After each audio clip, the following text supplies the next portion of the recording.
vocês aqui. Eu vou compartilhar a tela.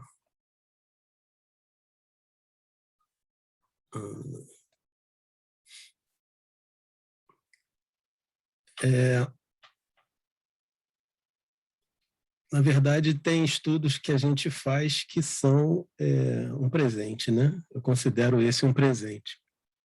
Eu li esse livro há muitos anos atrás, aí eu pude relê-lo agora, e algumas coisas eu tinha até me esquecido, né? Realmente a nossa memória não é essa coisa, né? Não a memória consciente. Mas esse livro é algo muito especial, né? Ele tem uma história muito especial, e foi gerido, né? Foi gerado por pessoas muito especiais, né? Então nós estamos vendo aí basicamente as pessoas que foram responsáveis por trazer esse livro ao mundo, que é o nosso querido Camilo Castelo Branco, né?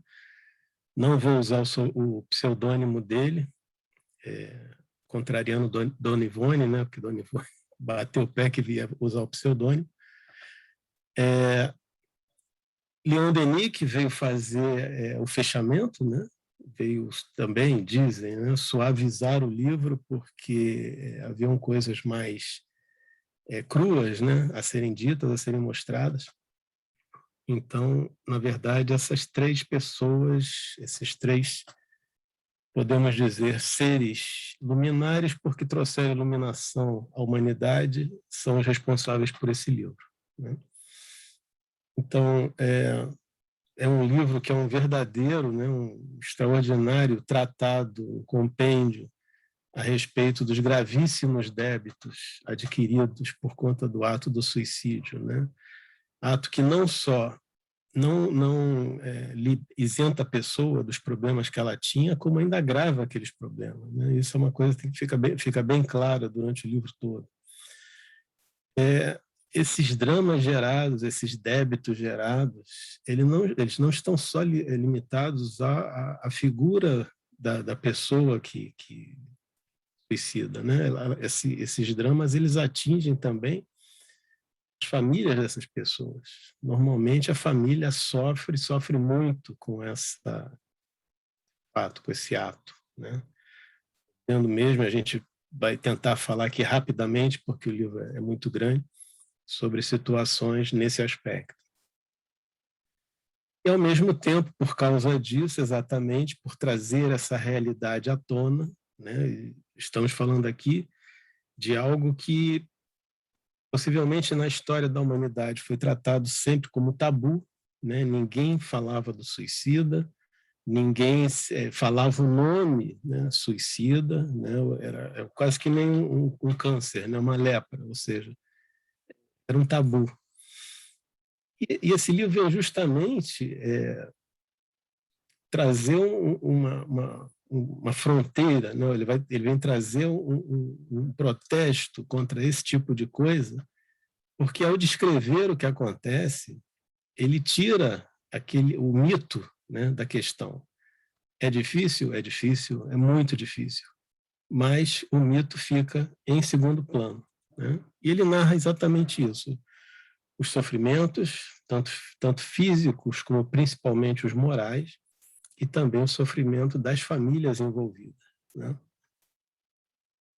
Esse livro é considerado um marco na bibliografia mediúnica brasileira, né? E até hoje o melhor exame já realizado sobre o suicídio do ponto de vista doutrinário espírita. Na primeira parte nós falamos, né, agora aqui, os sofrimentos experimentados pelos que incorrem nesse tipo de erro, e na segunda parte a gente vai falar da assistência especializada que é prestada aos ex-suicidas, e na terceira parte da preparação deles para uma nova encarnação. E fica muito claro, muito evidenciado que essa preparação, essa reencarnação é uma necessidade, porque é o que vai aplainar os caminhos, digamos assim, é o que vai reconstituir o corpo perispiritual daquele que maculou seu próprio corpo através do ato do suicídio. Só como curiosidade, no ano de 2000, exatamente no ano de 2000, o Conselho Editorial da Livraria Editora Candeia, eles convidaram diversos estudiosos do espiritismo, entre eles vários escritores, alguns dirigentes, né, e todos os presidentes das federações e órgãos estaduais que fazem parte do Conselho Federativo Nacional da FEB, visando escolher os 10 melhores livros espíritas editados no século XX. Pois bem, né, entre eles estavam, entre outros, né, entre muitos outros, Carlos Embaçaí, o nosso querido professor César Reis, Juvanir Borges Pádua, que foi presidente da FEB há muitos anos, Lamartine Palhano Júnior, Orson Peter Carrara, por aí afora, Sueli Caldas Schubert, que nos deixou há pouco tempo, nos deixou não, voltou ao plano espiritual, né? E muitos outros. E o Memórias de um Suicida foi considerado, foi escolhido como o quinto melhor livro espírita editado no século XX. Então, aqui uma pequena cronologia da preparação e publicação do livro para a gente ter uma certa noção do que aconteceu ao longo do tempo, né? Nos lembrando sempre que Dona Ivone nasceu em 24 de dezembro de 1900. Então, as datas são muito fáceis de calcular, exatamente por esse aspecto do início do final do século passado, início desse século. Então, de 1926 a 1940, ela recebeu mensagens e apontamentos diversos e, consequentemente, ela preparou o manuscrito do livro. Ela mesma vem e nos diz que de 41 a 45, ela ficou praticamente impedida de manter contato com a espiritualidade, que era justamente quando estava acontecendo a Segunda Guerra Mundial. Então, vocês imaginem a quantidade de mortes que aconteceram naquele período e o extremo trabalho que a espiritualidade deve ter tido nesse período. Então, praticamente, os contatos, digamos assim, que não eram específicos do atendimento daquelas pessoas que estavam desencarnando, ficaram praticamente paralisados. De qualquer forma, em 44, Dona Ivone leva os manuscritos à FEB, que nem chegou a considerá-los, né? E ela meio decepcionada, porque ela tinha acabado de se mudar para o Rio de Janeiro. Isso aí o Alexandre Pereira falou maravilhosamente bem na quarta-feira passada. Ela meio decepcionada, ela chega em casa e pensou, isso aqui deve ser mistificação, eu vou queimar isso. No que ela vai para o quintal com o manuscrito para queimar, materializam-se os braços do Dr. Bezerra de Menezes em atitude de proteção ao manuscrito, né? Aí ela retrocede, guarda os apontamentos, as anotações, né? E a partir daí ela começa a receber, começa a ter a intuição de que aqueles manuscritos deveriam ser utilizados. Ela só não sabe como, né? Ela não queria tomar essa decisão, não sabe como aqueles manuscritos seriam usados. Mas, de qualquer forma, ela não destruiu os manuscritos. E aí, em 1953, ou seja, 8 anos depois, Leon Denis se apresenta, chama a Dona Ivone, dizendo, olha, vamos terminar, né? Então, ele examinou, revisou, compilou as anotações, só que ele mesmo diz na introdução, na segunda introdução, ele não fez nenhuma alteração, tanto às informações quanto às conclusões trazidas por Camilo Castelo Branco. Em 1954, é publicada a primeira edição do livro. Então, vocês vejam que o livro levou quase, no cômputo total, quase 30 anos para ser publicado. E aí a gente começa, então, a falar do livro e vem logo assim de cara uma coisa que eu achei curiosa, porque eu já não me lembrava mais. Todo espírita tem medo do Vale dos Suicidas, né? Todo espírita fica assim, meu Deus, o Vale dos Suicidas, né? O pior lugar do umbral, né? Só que o livro vem e fala outra coisa. Então, eu pergunto, é uma pergunta, né? Se existe no plano espiritual uma região que seja mais funesta, ou regiões, né? Mais funestas, mais perigosas, mais difíceis do que o Vale dos Suicidas.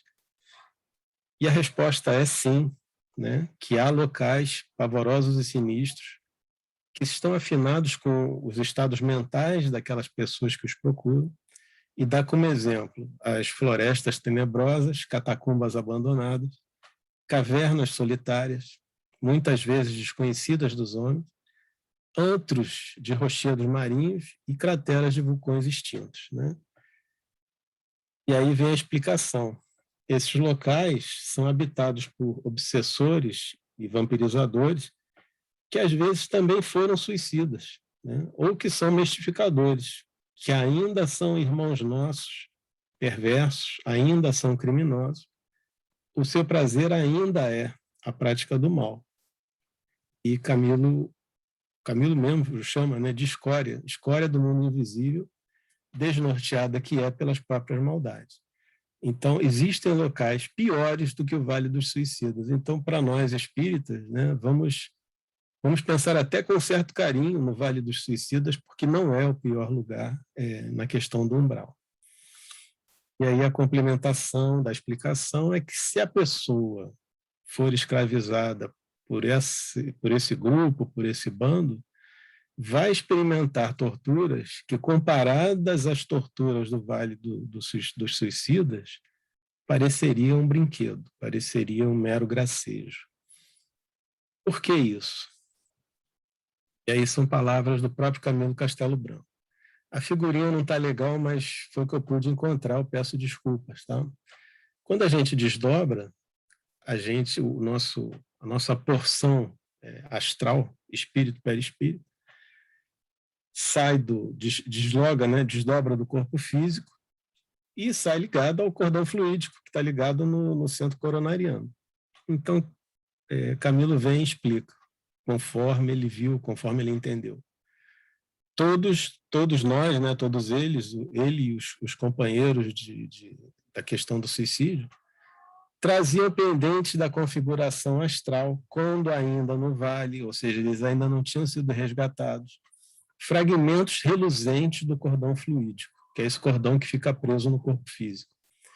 Só que ele diz, como estilhaços dos fios tenuíssimos da estrutura de uma corda ou cabo elétrico arrebentados, sem que a energia se houvesse extinguido. Então, é como se uma corda tivesse arrebentado e nós estivéssemos vendo os estilhaços daqueles fios que compõem a corda. Ele continua. Os mentores explicaram que residia nesse curioso fenômeno, ele chama de curioso fenômeno, toda a extensão da nossa desgraça, porquanto esse cordão, pela morte natural, que era naturalmente desligado, era brandamente desatado, essas são as palavras dele, ou seja, desligado do corpo material, do corpo físico, né? Até mesmo através de cuidados caridosos de trabalhadores da vinha do Senhor, que são incumbidos da missão de assistência aos moribundos. E aí ele complementa. Só que pelo suicídio, esse desligamento não é suave, esse desligamento não é natural. O cordão fluídico é violentamente despedaçado. E aí é que é o pior, porque ele ainda tem fonte vital. O perispírito tinha fonte vital, às vezes até para uma vida mais longa. Então, tem mais fluido vital ainda ali naquele perispírito, né? E essa é a dificuldade do suicida. Por quê? Porque, enquanto ele é só perispírito e espírito, ele tem a nítida sensação que ele está ainda ligado ao corpo físico.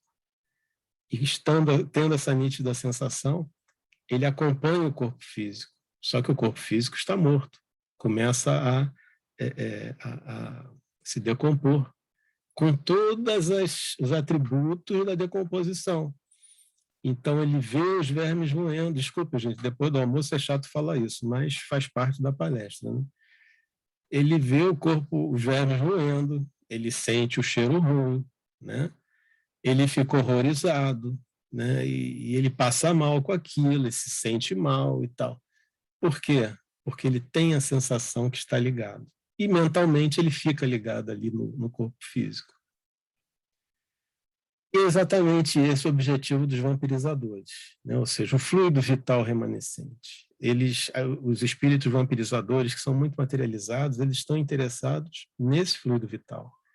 Sensação da matéria. É isso que os interessa, né? E não só isso, tem outras sensações também, mas aquela sensação da matéria é o objetivo deles. Não é difícil de ver numa reunião mediúnica, né? Quer dizer, quando vem à mesa um chefe de falange, um espírito ainda muito materializado, e ele se sente plenamente envolvido pelo perispírito do médium, né? Por onde ele está se comunicando, e ele tem a sensação do corpo físico do médium, e ele fala com muita satisfação, né? Com muito prazer. Falam, né? Já aconteceu várias vezes. Como é gostoso estar de novo na carne, né? Então, aquilo é gostoso para eles, né? Ou seja, eles querem estar de novo na carne. Então, isso é o que os atrai. Na questão do fluido vital ainda existente no perispírito. E há diversos tipos de suicídio, né? A gente sabe que há diversos tipos de suicídio, sendo que os mais difíceis, né, são exatamente aqueles onde o corpo físico é muito danificado. Então, as pessoas que se suicidam em roda de trem, que pulam de grandes alturas, né, que danificam muito o corpo físico, evidentemente, o corpo perispiritual, que está ligado no corpo físico, né, molécula a molécula, vai sofrer com isso. E o nosso Camilo, ele denomina esses irmãos como retalhados. Né? Ou seja, por quê? Porque apresentam o corpo perispiritual, cheio de cicatrizes sanguinolentas, né?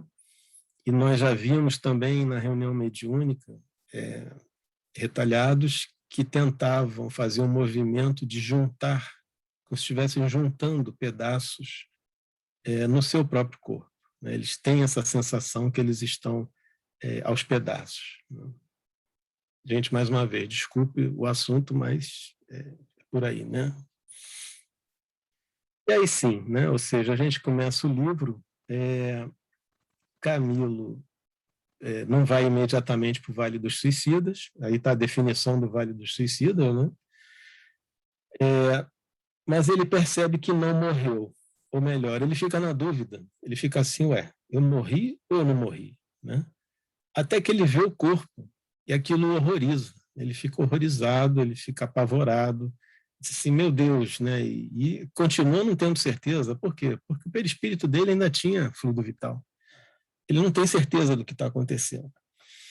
E porque por coisa de 2 meses, se eu não me engano, ele fica preso no cemitério, fica junto ao próprio corpo, observando a decomposição do corpo, horrorizado.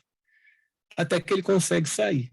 Consegue sair, começa a andar e começa a escutar os gritos, né, e os lamentos daqueles outros irmãos que cometeram o mesmo ato, né, na mesma época. Quando ele vê aquilo, ele fala que são mais ou menos umas 200 pessoas.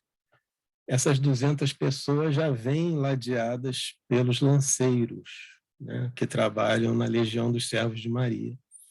E aí eles, sim, são conduzidos para o Vale dos Suicidas, onde vão, então, para as cavernas que existem lá nessa região, que é uma região envolta em densos véus de penumbra, de neblina, né? Essa neblina é gélida e asfixiante.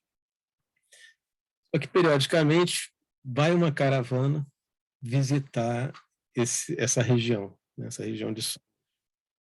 Essa caravana é exatamente dos trabalhadores da Legião dos Servos de Maria, que procuram por aqueles que já se libertaram, né? Ou seja, já gastaram, né, os fluidos vitais que estavam no perispírito. Por que isso? Porque enquanto isso não acontecer, eles não conseguem removê-los para atendimento, aí sim, nas camadas intermediárias, né, ou de transição do plano espiritual. Eu estou me lembrando aqui uma palestra muito interessante que a Tânia Wilson fez, falando exatamente do tempo, né, de gastar a questão do fluido vital do perispírito, e ela dá exemplos que estão no livro dos médiuns, tempos curtos, tipo assim, 6 meses, 1 ano, 2 anos, pessoas jovens, né? isso nos chama a atenção, mas a explicação que eu consigo ter, e que se eu puder eu vou conversar com ela, é a seguinte: estava sendo feito um trabalho patrocinado pelo próprio Espírito de Verdade. Então, possivelmente, né, não sabemos, vou até comentar com ela, essas pessoas tiveram aquele prazo para gasto do fluido vital reduzido exatamente para poderem testemunhar. Né? Não sei. Isso é uma ideia, mas eu vou conversar com ela. Tá? De qualquer forma, conforme Camilo nos traz, precisa que aqueles fluidos vitais sejam gastos para que eles possam ser resgatados. E mais uma curiosidade a respeito de Camilo. Mais ou menos 6 meses depois que ele foi resgatado, depois que ele entrou no Vale dos Suicidas, da onde eles não conseguiam sair, porque era como se fosse um labirinto para eles, ele foi resgatado por uma caravana dessas.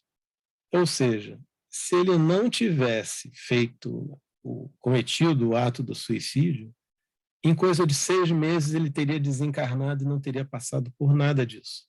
Né? Se ele tivesse esperado, se ele tivesse suportado por mais 6 meses.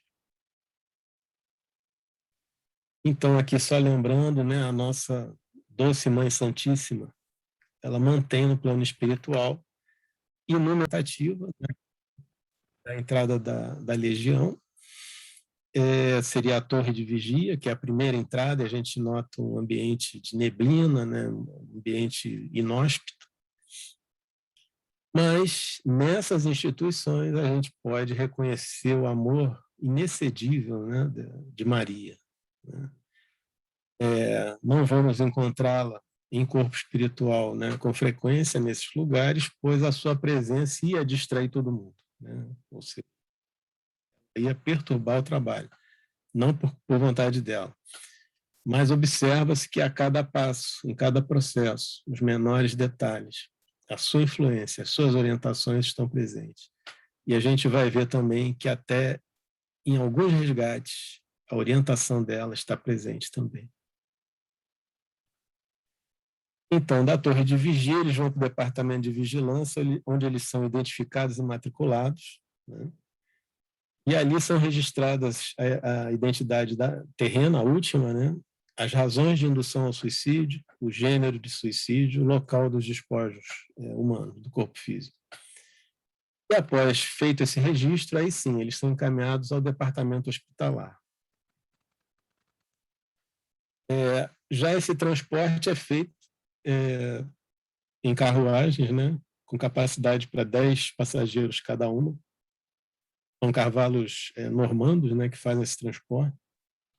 E para vocês terem uma ideia do tamanho dessa colônia, depois de 1 hora de corrida moderada no campo, pois se trata de uma região despovoada, avistam-se os grandes marcos que assinalam a entrada no departamento hospitalar. Então, para terem uma ideia do tamanho da colônia.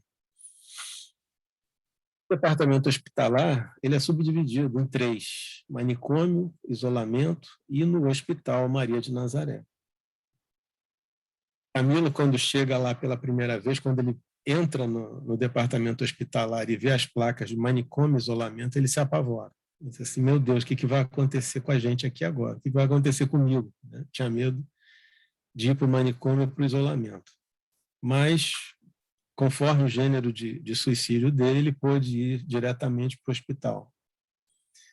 E aí ele começa a narrar que no hospital, cada dormitório tem 10 leitos alvíssimos e confortáveis e amplas varandas para o parque do hospital. São fornecidos imediatamente banho, vestuário hospitalar e delicioso caldo, quente e reconfortante. E um fato que eles narram como se fosse uma singularidade, uma curiosidade, é que eles se lembram, durante a refeição, do lar terreno. Lembram da família, lembram da mesa da casa, lembram das mães, lembram dos pais e ficam muito emocionados por causa disso. Então, essas são imagens representativas, tá, gente?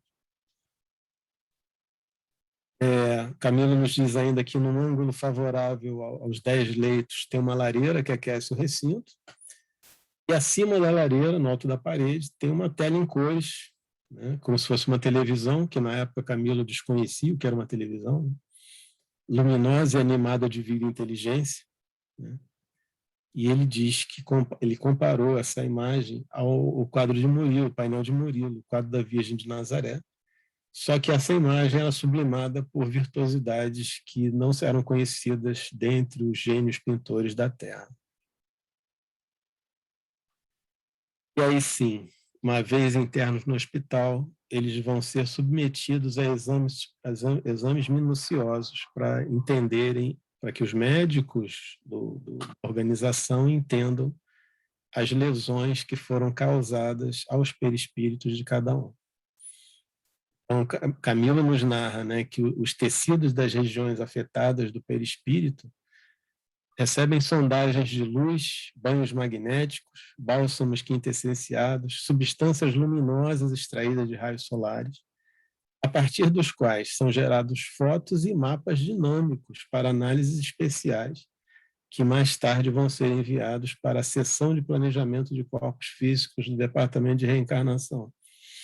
E isso quando eles decidirem reencarnar, porque não são obrigados, né? Evidentemente, a gente vai ver, podem fazer cursos, podem fazer visitas, podem fazer estágio, mas não são obrigados a nada. Antes de tudo, são convencidos da necessidade da reencarnação.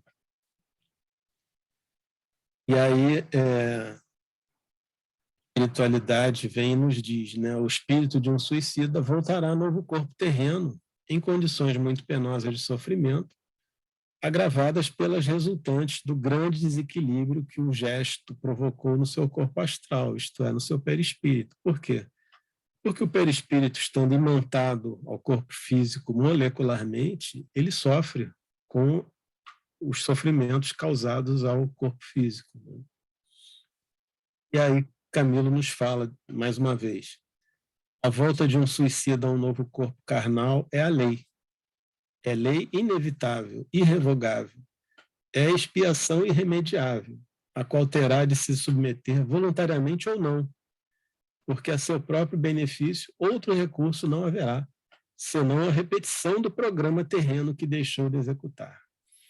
Então, aquele tempo que a pessoa tinha para viver no corpo físico que foi destruído, ela vai refazer num corpo físico danificado, porque o perispírito danificado não consegue modelar corretamente o novo corpo físico para o nascimento, né?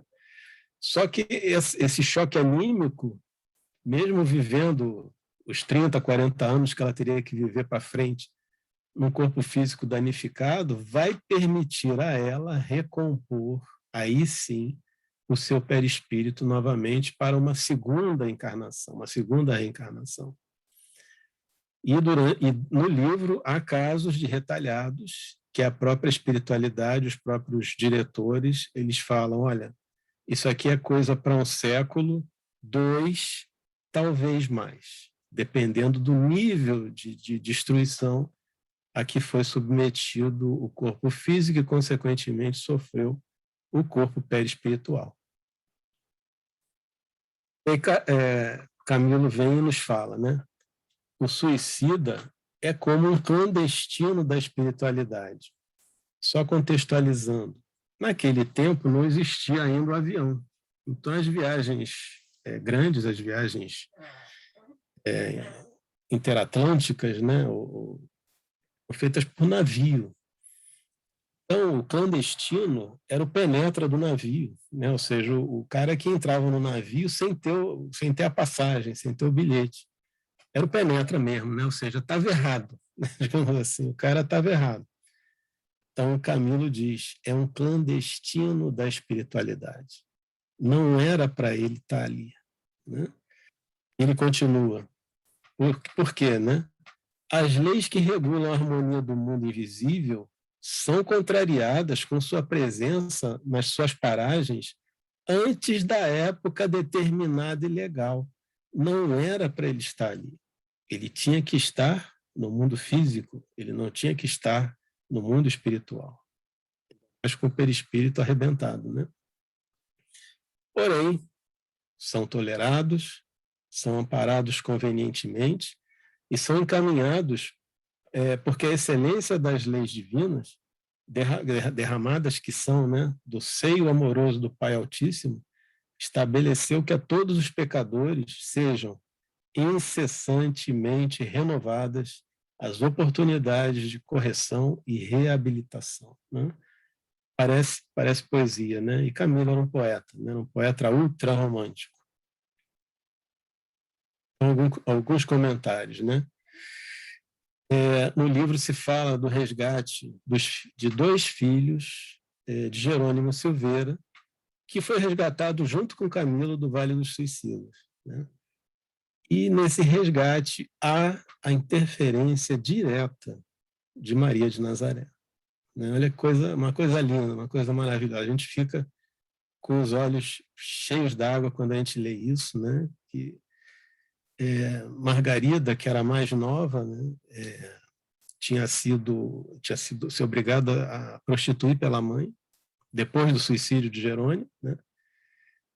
E Jerônimo ele faz uma oração tão fervente, né? tão especial, né? Para Maria, e ele pede o auxílio dos diretores do departamento para que façam a prece com ele também.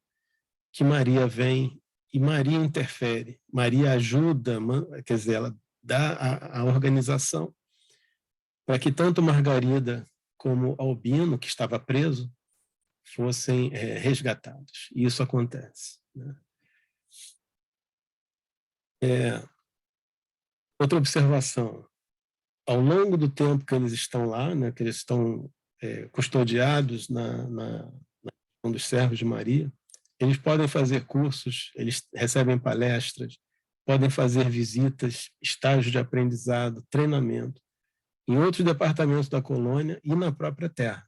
E isso faz com que eles cresçam, com que eles conheçam, com que eles aportem instrução a si mesmos, né? Às suas consciências. E uma outra observação, o resgate não é igual para todos. Então a gente compara, né, assim, é só uma curiosidade.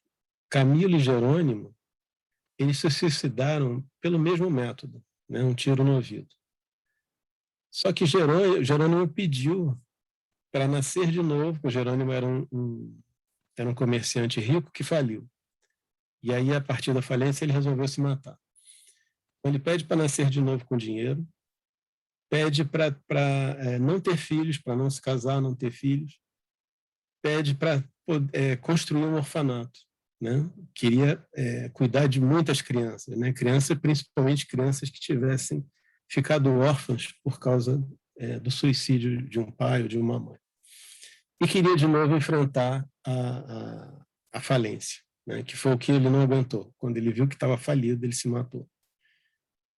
Camilo, que se mata do mesmo jeito, né, na encarnação anterior, Camilo pede apenas o seguinte, que ele queria nascer pobre de novo, que era algo que incomodava ele profundamente, ser pobre.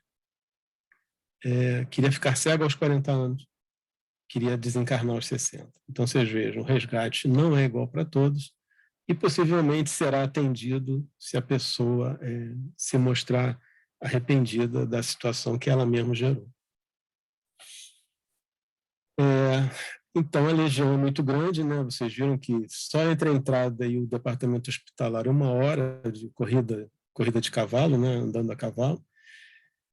Mas ela tem também outras instituições num clima vibratório mais ameno, né? Já não é naquele clima umbralino. Né? E uma dessas instituições é a Mansão da Esperança, ou Casa da Esperança. No caso de Camilo, né, depois de 20 anos no departamento hospitalar, ele foi para a Mansão da Esperança e tanto ele como os companheiros dele, né, eles tiveram que cursar as seguintes disciplinas antes de se reabilitarem à reencarnação. O próprio Evangelho, né, moral, filosofia, ciência, psicologia, pedagogia, cosmogonia e esperanto. Gente, são imagens representativas, tá? Uma curiosidade que eu achei muito bacana, que na Mansão da Esperança, um dos professores é Aníbal de Silas, que foi uma das crianças que Jesus acariciou quando nos trouxe a lição sobre a simplicidade e a pureza de coração. Quando ele nos disse, deixar que venham as minhas criancinhas e não as impeçais, porquanto o reino dos céus é para os que se lhes assemelham. E Aníbal, ele ministra os ensinamentos cristãos exatamente como ele os ouviu do Cristo, a quem ele ama desde uma infância longínqua no Oriente, né? desde que foi afagado por Jesus. Aníbal nos diz ainda que quando Jesus pregava, surgiam quadros explicativos, né, de grande precisão, inesperadamente na visão do ouvinte de boa vontade, e fazia com que ele se esclarecesse de forma inconfundível, por imprimirem nos arcanos, no subconsciente da pessoa, a exemplificação que nunca mais seria esquecida. Então, por isso se explica Jesus falar para 5.000 pessoas, num campo aberto, de línguas diferentes, e todos visualizarem, todos entenderem e todos se maravilharem. Era a influência mental do próprio Jesus. Esses quadros eram formados na cabeça, na mente de cada um deles.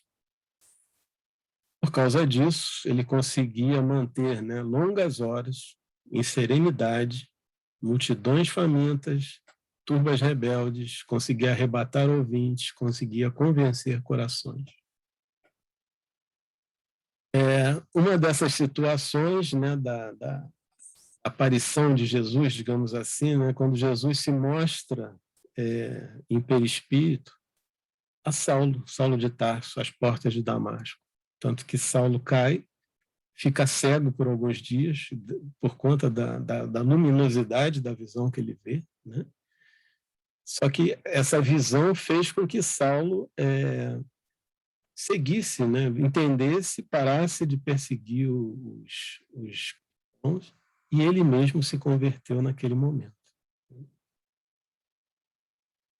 Outros tópicos que aparecem no livro, né? Camilo passa por como é que eu vou dizer, um exame consciencial profundo, e como se fosse uma regressão de memória, né? Só que aquela regressão que é colocada numa tela, né? Como se fosse uma projeção de cinema, né? E começa no ano 33 da era cristã, com o nosso querido Camilo, que não era nem judeu, ele era gaulês, querendo apedrejar Jesus, viu Jesus carregar o madeiro até o Monte Gólgota, né? Camilo, que ainda não era Camilo, né, mas era o pré-Camilo, lá do ano 33, foi um dos que gritou a favor de Barrabás e um dos que gritou a favor da crucificação de Jesus. Ele queria tocar fogo no parquinho, ele era um cara mau, ele era um cara bastante mau naquela ocasião, né? Depois, no livro, aparece também situações ruins que ele gerou no século XVII, no início do século XVII, quando ele, por amor a uma prima que o desprezou, praticamente matou o marido dela, né, como padre que ele foi. Era um padre sem vocação, ele só foi padre para ter poder. E sua atuação no Santo Ofício Espanhol, onde ele levou muita gente para a fogueira, né? Então, ele ainda tinha aquele resquício de maldade. E uma coisa importante, antes dele, que na verdade ele soltou esse Jacinto de Ornelas, que era casado com essa prima que ele amava, mas antes de soltar ele cega o Jacinto de Ornelas. Então isso vai explicar depois a cegueira dele no século XIX. E depois de 52 anos no plano espiritual, já albergado, né, no região dos Servos de Maria, ou seja, ele ficou desde o suicídio, de 1890 até 1942, ele sente a necessidade de encarnar, ele começa a se sentir mal com isso, ele quer encarnar, né? E ele percebe que no vasto dormitório da Cidade de Esperança, onde ele vive desde 1910, só há novatos. Todos aqueles companheiros dele já foram para a reencarnação.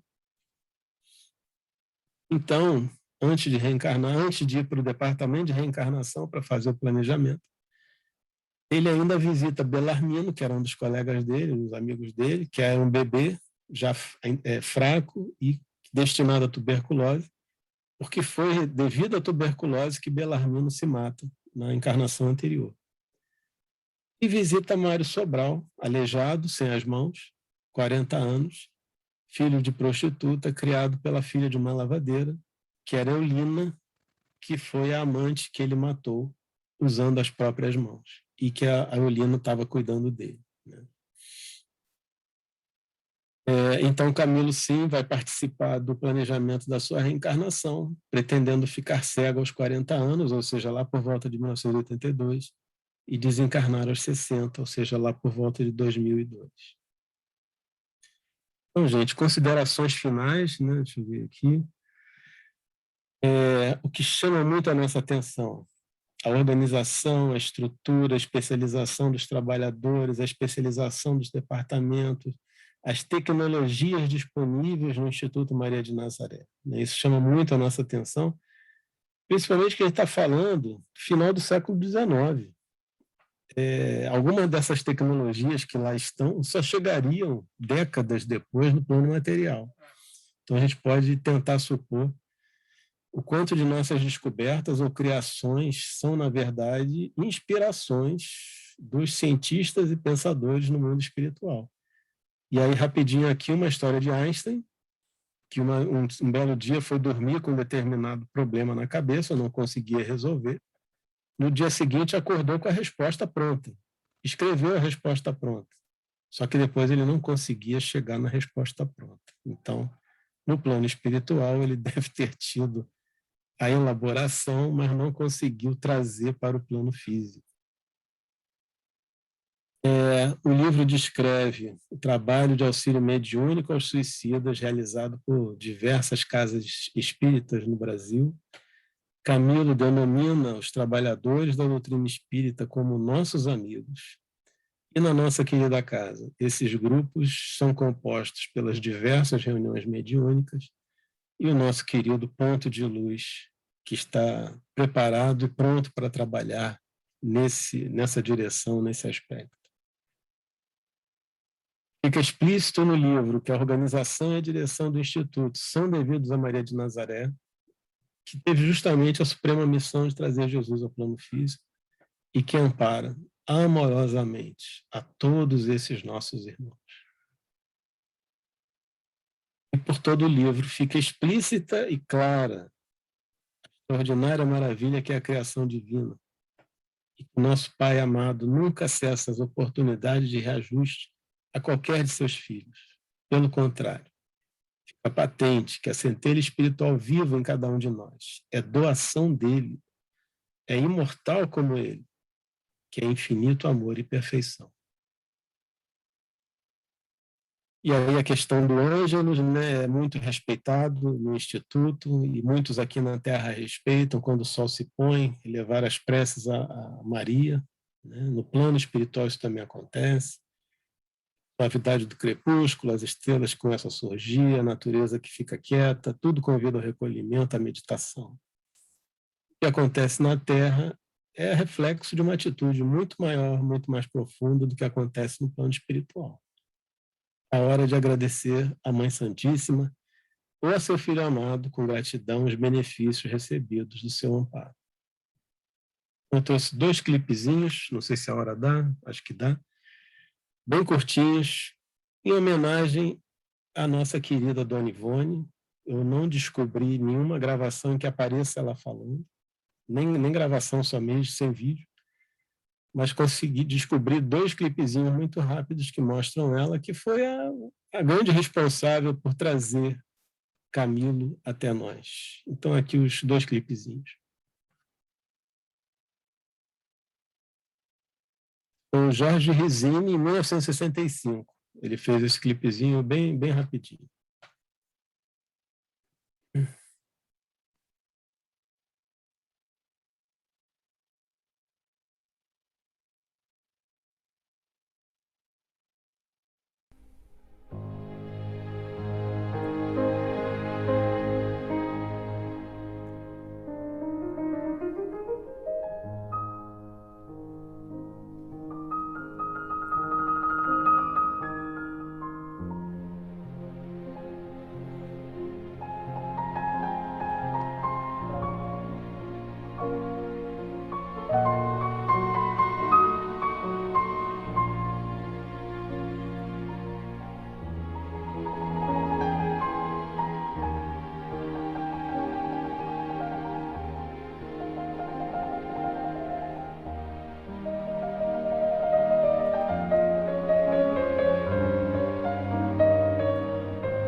O outro clipezinho é de 1973, quando o Chico vai à FEB autografar a edição especial de 40 anos do livro Parnaso de Além Túmulo, onde ele encontra, dentre outros, a nossa querida Dona Ivone.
Então, meus amigos, meus irmãos, só me resta agradecer de todo o coração a nossa amada Dona Ivone, Amaral Pereira, que cumpriu seu verdadeiro mandato mediúnico.